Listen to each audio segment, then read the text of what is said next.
So there's two questions here that I saw got some likes that I picked out. One is on weight loss, and the other one is on the content that is posted and consumed online. So these are both questions around consumption. You can consume food, you can consume alcohol and drugs, and you can consume content.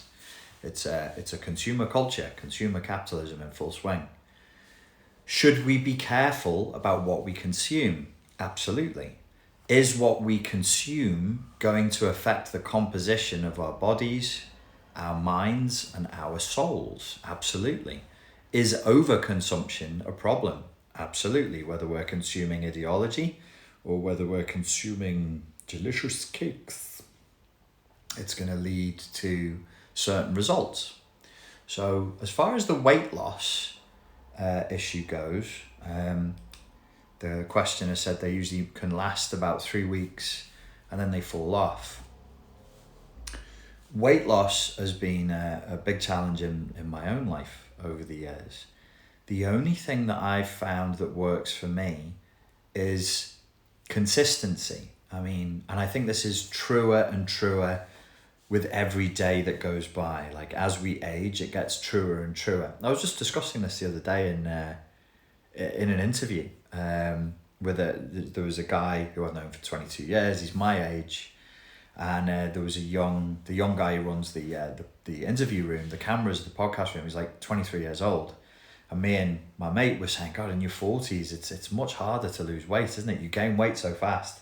And the young lad was like, oh, it's all right for me. If I have a bad few days, I just do a few runs and it all disappears. And I'm like, yeah, it is. It's like that when you're young. And I remember in my 20s, like if I got overweight, I could have a hard 2 weeks of training and I would be lean again. There would just be no problem whatsoever. I'd just go and do kickboxing like 5 days a week for 2 weeks and done. Like there's nothing else to be done. As you age, as your metabolism shifts, the only thing that seems to work for me that doesn't lead to injury or overtraining is consistency. And the proper way to think about consistency, and this is entirely relevant to like childhood trauma, narcissistic abuse, and neurological conditioning, is say you have like a bad 3 months. 3 months where you moved house or you went to another country or something happened and you weren't tracking what you were eating. You just let yourself eat whatever you wanted, and maybe you added alcohol to the mix and I don't know, whatever else, right? And then you try a weight loss program after what would be 90 days of excess, and you do it for 21 days and nothing happens. And you just kind of go, okay, I did 90 days of eating whatever I wanted, and I've just done 21 days of eating within a disciplined modality and nothing's happening. Well, yeah, you kind of have to match, you at least have to match the 90 days that you were not being careful. At least. It's only reasonable. So my first piece of advice would be we must be consistent, especially as we age. And in my head, I'm like, I'm going to out consistency. I'm going to be like the wolf. I don't know whether it's true because I'm not a biologist, but the mythology of wolves is they just keep going and they hunt their prey through exhaustion. That's actually, I think that's true of humans as well. We would outrun, we can't outrun our prey, but we would keep tracking them until eventually they'd be exhausted. Whether it's true or not, it doesn't matter. So my attitude is I'm going to outlast this. I'm going to outlast it. I'm going to outpatience this. Now, what does that mean? So now we have consistency. We have an attitude of endurance. This is not a sprint. Weight loss, past the age of 28, weight loss is never a sprint. There's no sprint solution to this. So like if you have a wedding to prepare for, or a holiday to prepare for, more time is going to be better for you.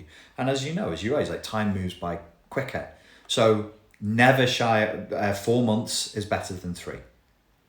4 months is damn sure better than 2 months. And once people start saying like, I want to do weight loss inside of a month, I'm like, well, you won't even get to the point where you've gotten fit, like, because what happens with weight loss, presumably you do a little bit of training and you do a little bit of dieting, you won't have even got to the point where you're fit enough to carry the workouts inside of a month. It's just not realistic.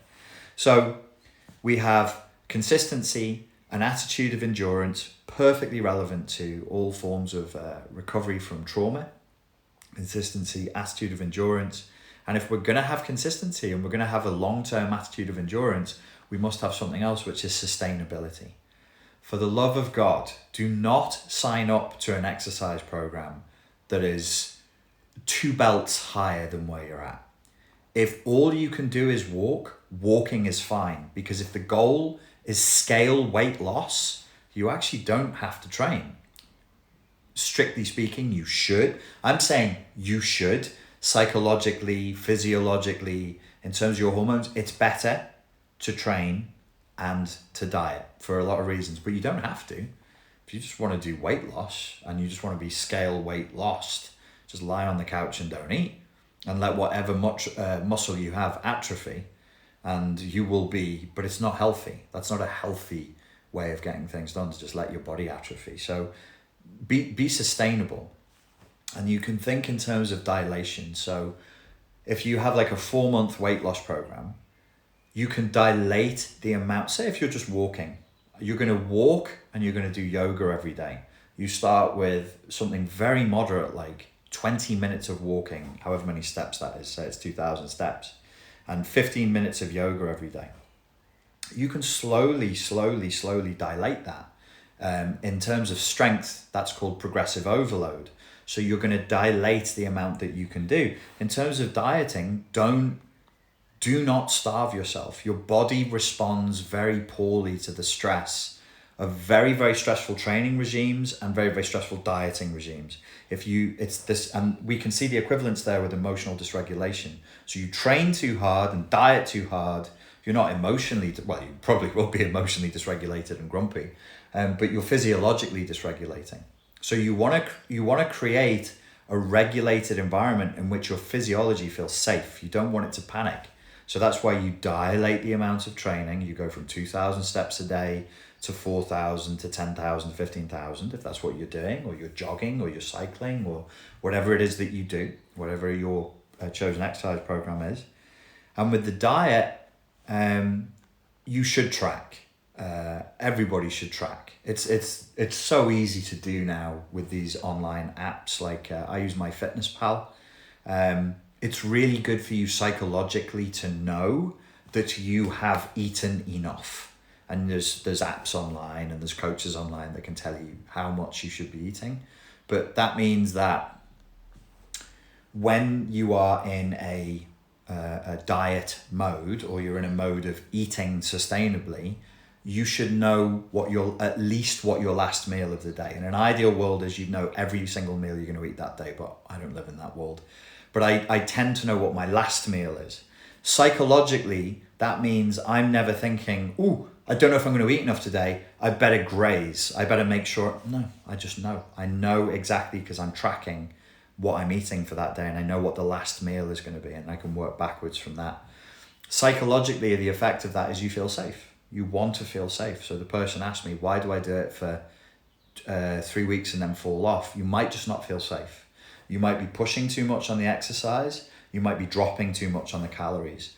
Don't do that. You can find out online what your basal metabolic rate is, and maybe hire a coach or read some online articles and get a sense of how many calories somebody of your age, your height, your weight should be eating a day.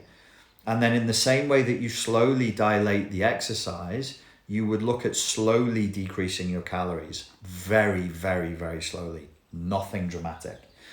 Dramatic diets work if you want to go and tell people like, oh my God, I lost 1.5 kilos this week. Sure, eat cabbage soup at every meal and visit the bathroom very frequently, which I'm sure you will. And of course you will lose weight. But people who do that, I actually have a friend of mine, he went through a phase of fasting, and this is classic. I just saw him the other day, and he's actually fatter now than he was before he started the fasting, because you want to be communicating to your body. It's like a plane that comes down. So the way commercial planes come down, because they're not fighter planes, There's air pressure. So we have to bring them down slowly because air resists. And if we come down too fast, they break up. So you want to be slow and consistent in the way that you come down. It's the same thing with your emotional dysregulation. It's part of your daily life. It's not special. It's not dramatic. You have to tell yourself, like, this is just who I am. This is just what I do. And everything you're trying to do, whether you're looking to descend in weight, some of you will be looking to put weight on. I don't know. But be slow and steady. Be slow, steady, and consistent. So the concept of what we consume online and memes that we share and whatever else, I would always say start with the end in mind. What is your objective? If it amuses you and amuses the people around you and you feel like it's within line with your objectives, then do it. And as with the weight loss thing, I would always say, how does it make you feel? If you're consuming material that makes you feel bad, avoid that material. If you're sharing material that makes you feel bad, avoid that material. If you're connected to people online who are making you feel bad, maybe don't connect with them. But this is a question every adult needs to ask for themselves, and I can't answer it for you. I can guide you as you're asking the question. You have to know when you're being hypersensitive and you're like, I seem to be being a little bit too emotionally responsive to this subject or this scenario, or when you just say, this is just not in line with my values. And because this just isn't in line with my values and I'm getting no benefit from this, I can walk away from this easily and happily. And don't feel bad for walking away from stuff. Life is short, really short. And if you don't prioritize your needs, who is going to? Even if you're married or you're in a family or whatever, and there are people there to take care of you, ask yourself that question. Like, if I'm not prioritizing my needs and actively going out to make sure they're met, what am I doing? Am I hoping that somebody's going to meet them for me? No. You do it for yourself. Take control. If you want less of that kind of communication in, don't let it in. If you want to be putting out less of that kind of communication, stop putting it out. Just stop. There's no time to waste. So go ahead and do that if you feel that's what's best for you. Okay, that's it for today. Ladies and gentlemen, thank you very much for your time and for your attention. And I look forward to speaking to you again in the next video. Cheers.